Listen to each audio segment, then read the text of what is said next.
Latar belakang Pangeran Diponegoro juga dikenal sebagai Dipanegara adalah seorang pangeran Jawa yang menentang pemerintahan kolonial Belanda.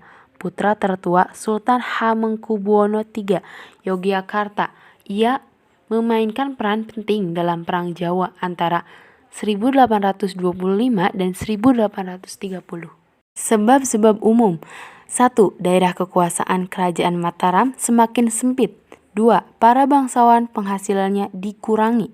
3. Penderitaan akibat penjajahan. Sebab-sebab khusus.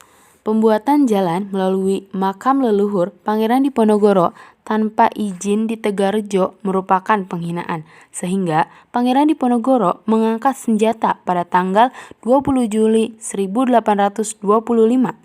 Pembantu-pembantu Pangeran Diponegoro adalah Kyai Mojo, Sentot Alibasa Perwirodirejo, dan Pangeran Mangkubumi.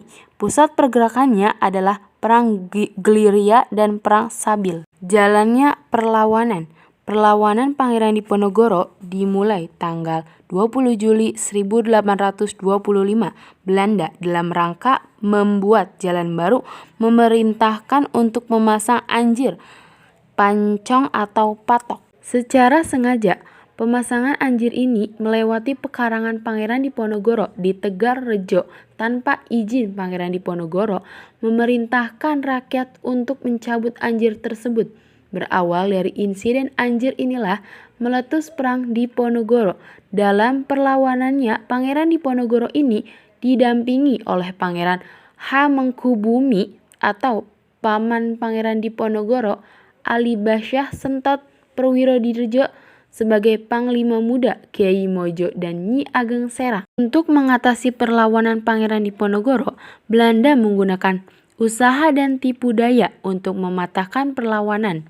1. Siasat benteng Sterzel yang oleh Jenderal De Choch mulai tahun 1827. 2. Siasat bujukan agar perlawanan menjadi reda. 3. Siasat pemberian hadiah sebesar 20 ringgit kepada siapa saja yang dapat menangkap Pangeran Diponegoro. 4. Siasat tipu muslihat, yaitu ajakan berunding dengan Pangeran Diponegoro akhirnya ditangkap. Akhir dari perlawanan.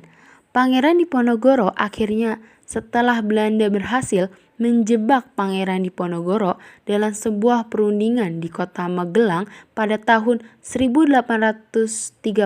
Pangeran Diponegoro akhirnya ditangkap dan diasingkan ke Semarang, Batavia, Manado, dan akhirnya di Makassar. Pangeran Diponegoro akhirnya wafat 8 Januari 1855. Pendapat saya adalah sebagai berikut. Dalam peperangan yang sedang berlangsung selama 5 tahun ini dimenangkan oleh pihak Belanda.